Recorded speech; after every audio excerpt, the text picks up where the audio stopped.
গোগলাঞ্চল তৃণমূল কংগ্রেসের উদ্যোগে শীতের থেকে বাঁচতে অভাবীদের হাতে তুলে দেওয়া হলো কম্বল।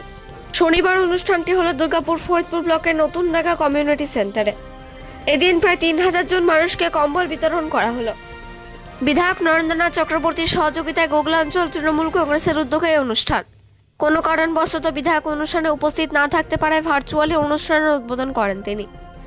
অনুষ্ঠানে উপস্থিত ছিলেন গোগলাঞ্চল তৃণমূল কংগ্রেসের গোগলা অঞ্চল সভাপতি গৌতম ঘোষ, গোগলা পঞ্চায়েত প্রধান শ্যামল বাগদি, যুব নেতা বিশ্বজিৎ ঘোষ, গঙ্গাধর গোস্বামী সহ তৃণমূলের আরো অন্যান্য নেতৃত্ব।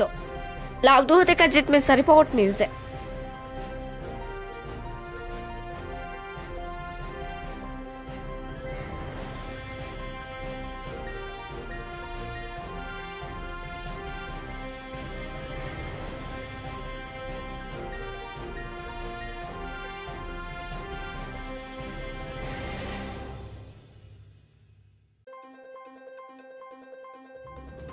অনুষ্ঠান প্রতি বছর নেই।